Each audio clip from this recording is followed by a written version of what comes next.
More now on a story that has been making waves. This time there are new allegations about congressional insider trading. That was according to 60 Minutes last night. But if you watched CNBC last week, CNBC's Eamon Javers was way ahead of him. He spoke to notorious lobbyist Jack Abramoff. Get his take about all of this. I keep saying this, Eamon, there's gambling in Casablanca. Wow. We're shocked, right?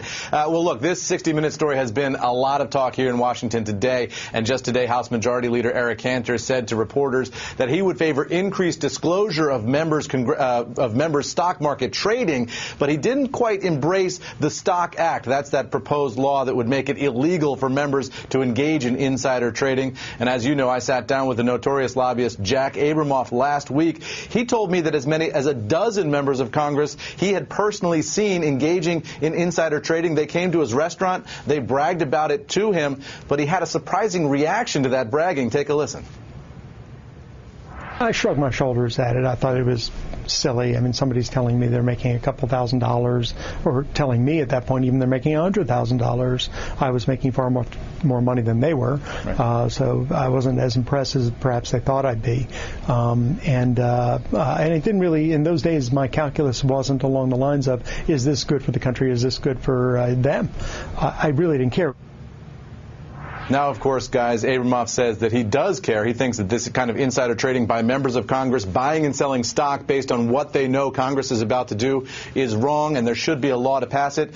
And we're seeing at least some movement from Republican leadership on the Hill today saying they would embrace at least more disclosure of these stock trades, guys. Oh, wow, more disclosure. That's just fantastic. That would give us a lot more filings to pour through. I spend my afternoon deep in filings some days, and you know, we need more documents to look through. Who's going to pick up this ball, though, Eamon? Under normal circumstances, if it weren't about Congress itself, it would be Congress who would be saying there should be some hearings, we should convene a committee, you know, bring witnesses before us. They vilify somebody for sure. But this is about them this time. So who's going to pick up the ball and move it forward?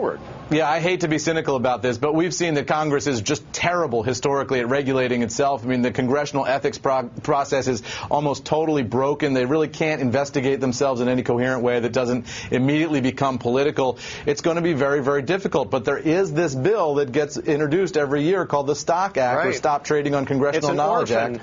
It's always sort of an orphan. It never really goes anywhere. But if members of Congress want to do something about that, that's a place where they could start. There is a much better way to handle this.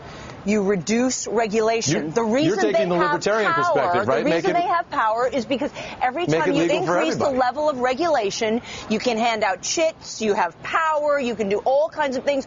People can extract things from you, you can trade favors. You want to see less of this, you get the government less involved in business. It's that simple, because what we see, this is in their DNA. This is the law of physics. Congress will do this. Always, in every country. In every country.